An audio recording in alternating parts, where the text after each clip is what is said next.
राधे राधे। जय श्री कृष्णा। आप सभी का अमृत कथा कहानियाँ चैनल में स्वागत है। आज सुनेंगे कार्तिक मास महात्म्य कथा अध्याय 10।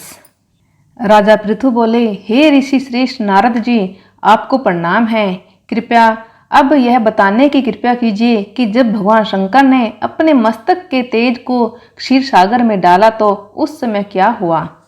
नारद जी बोले, हे राजन, जब भगवान शंकर ने अपना वह तेज क्षीर सागर में डाल दिया तो उस समय वह शीघ्र ही बालक होकर सागर के संगम पर बैठकर संसार को भय देने वाला रुदन करने लगा।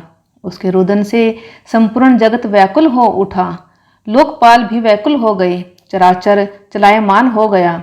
शंकर सुवन के रुदन से संपूर्ण ब्रह्मांड व्याकुल हो गया। यह देखकर सभी देवता और ऋषि मुनि व्याकुल होकर ब्रह्मा जी की शरण में गए और उन्हें प्रणाम कर उनकी स्तुति करने लगे। उन सभी ने ब्रह्मा जी से कहा, हे पितामह, यह तो बहुत ही विकट परिस्थिति उत्पन्न हो गई है। हे महायोगिन, इसको नष्ट कीजिए। देवताओं के मुख से इस प्रकार सुनकर ब्रह्मा जी सत्यलोक से उतरकर उस बालक को देखने के लिए सागर तट पर आए। सागर ने ब्रह्मा जी को आता देखकर उन्हें प्रणाम किया और बालक को उठाकर उनकी गोद में दे दिया। आश्चर्यचकित होते हुए ब्रह्मा जी ने पूछा, हे सागर, यह बालक किसका है? शीघ्रता पूर्वक कहो। सागर विनम्रता पूर्वक बोला, प्रभु, यह तो मुझे ज्ञात नहीं है, परंतु मैं इतना अवश्य जानता हूँ कि यह गंगा सागर के संगम पर प्रकट हुआ है। इसलिए हे जगत गुरु, आप इस बालक का जात कर्म आदि संस्कार करके इसका जातक फल बताइए। नारद जी राजा पृथु से बोले, सागर ब्रह्मा जी के गले में हाथ डालकर बार बार उनका आकर्षण कर रहा था। फिर तो उसने ब्रह्मा जी का गला इतने जोर से पकड़ा कि उससे पीड़ित होकर ब्रह्मा जी की आंखों से अश्रु टपकने लगे। ब्रह्मा जी ने अपने दोनों हाथों का जोर लगाकर किसी प्रकार सागर से अपना गला छुड़वाया और सागर से कहा, हे सागर, सुनो, मैं तुम्हारे इस पुत्र का जातक फल कहता हूँ। मेरे नेत्रों से जो यह जल निकला है, इस कारण इसका नाम जलंधर होगा। उत्पन्न होते ही यह तरुण अवस्था को प्राप्त हो गया है, इसलिए यह सब शास्त्रों का पारगामी, महापराक्रमी, महावीर, बलशाली, महायोद्धा और रण में विजय प्राप्त करने वाला होगा। यह बालक सभी दैत्यों का अधिपति होगा। यह किसी से भी पराजित न होने वाला तथा भगवान विष्णु को भी जीतने वाला होगा। भगवान शंकर को छोड़कर यह सबसे अवध्य होगा। जहाँ से इसकी उत्पत्ति हुई है, यह वहीं जाएगा। इसकी पत्नी बड़ी पतिव्रता, सौभाग्यशालिनी, स्वर्ग सुंदरी, परम मनोहर, मधुर वाणी बोलने वाली तथा शीलवान होगी। सागर से इस प्रकार कहकर ब्रह्मा जी ने शुक्राचार्य को बुलवाया और उनके हाथों से बालक का राज्य अभिषेक कराकर स्वयं अंतर्ध्यान हो गए। बालक को देखकर सागर की प्रसन्नता की सीमा न रही। वह हर्षित मन से घर आ गया। फिर सागर में उस बालक का लालन पोषण कर उसे पुष्ट किया। फिर कालनेमी नामक असुर को बुलाकर वृंदा नामक कन्या से विधि पूर्वक उसका विवाह करा दिया। उस विवाह में बहुत बड़ा उत्सव हुआ। श्री शुक्राचार्य के प्रभाव से पत्नी सहित जलंधर दैत्यों का राजा हो गया। एक बार सागर पुत्र जलंधर अपनी पत्नी वृंदा सहित असुरों से सम्मानित हुआ सभा में बैठा था। तभी गुरु शुक्राचार्य का वहां आगमन हुआ। उनके तेज से सभी दिशाएं प्रकाशित हो गई। गुरु शुक्राचार्य को आता देखकर सागर पुत्र जलंधर ने असुरों सहित उठकर बड़े आदर से उन्हें प्रणाम किया। गुरु शुक्राचार्य ने उन सबको आशीर्वाद दिया। फिर जलंधर ने उन्हें एक दिव्य आसन पर बैठाकर स्वयं भी आसन ग्रहण किया।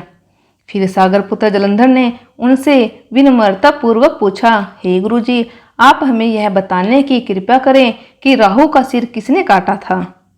इस पर दैत्य गुरु शुक्राचार्य ने विरोचन पुत्र हिरण्यकश्यपु और उसके धर्मात्मा पुत्र का परिचय देकर देवताओं और असुरों द्वारा समुद्र मंथन की कक्षा संक्षेप में सुनाते हुए बताया कि जब समुद्र से अमृत निकला तो उस समय देव रूप बनकर राहु भी पीने बैठ गया।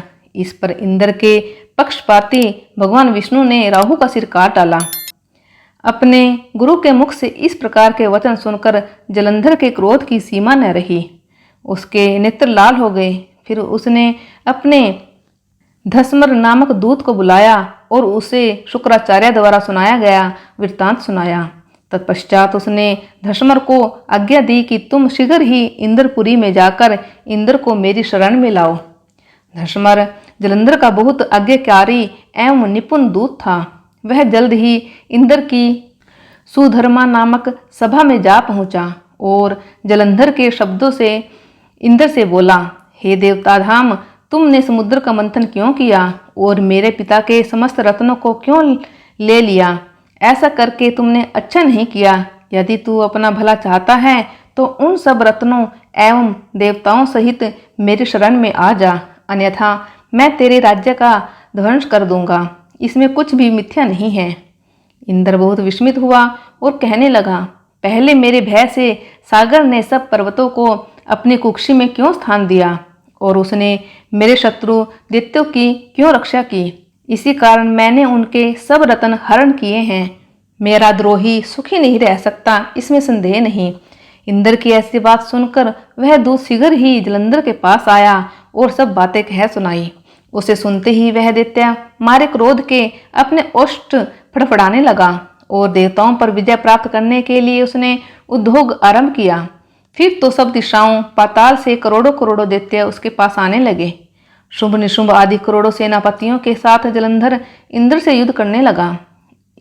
शीघ्र ही इंद्र के नंदन वन में उसने अपनी सेना उतार दी। वीरों की शंख ध्वनि और गर्जना से इंद्रपुरी गूंज उठी। अमरावती छोड़ देवता उससे युद्ध करने चले। भयानक मार काट हुई। असुरों के गुरु आचार्य शुक्र अपनी मृत संजीवनी विद्या से और देवगुरु बृहस्पति द्रोणागिरी से औषधि लाकर जिलाते रहे। इस पर जलंधर ने क्रुद्ध होकर कहा कि मेरे हाथ से मरे हुए देवता जी कैसे जाते हैं? जिलाने वाली विद्या तो आपके पास है। इस पर शुक्राचार्य ने देवगुरु द्वारा द्रोणाचार्य से औषधि लाकर देवताओं को जिलाने की बात कह दी। यह सुनकर जलंधर और भी कुपित हो गया। फिर शुक्राचार्य जी ने कहा, यदि शक्ति हो तो द्रोणागिरी को उखाड़कर समुद्र में फेंक दो, तब मेरे कथन की सत्यता प्रमाणित हो जाएगी। इस पर जलंधर कुपित होकर जल्द ही द्रोणागिरी पर्वत के पास पहुंचा और अपनी भुजाओं से पकड़कर द्रोणागिरी पर्वत को उखाड़कर समुद्र में फेंक दिया। यह तो भगवान शंकर का तेज था। इसमें जलंधर की कोई विचित्रता नहीं थी। तत्पश्चात यह सागर पुत्र युद्ध भूमि में आकर बड़े तीव्र गति से देवताओं का संहार करने लगा। जब द्रोणाचार्य जी औषधि लेने गए तो द्रोणाचल को उखड़ा हुआ शून्य पाया। वह भयभीत हो देवताओं के पास आए और कहा कि युद्ध बंद कर दो, जलंधर को अब नहीं जीत सकोगे। पहले इंद्र ने शिवजी का अपमान किया था। यह सुन देवता युद्ध में जय की आशा त्याग कर इधर उधर भाग गए। सिंधु सुत निर्भय हो अमरावती में घुस गया।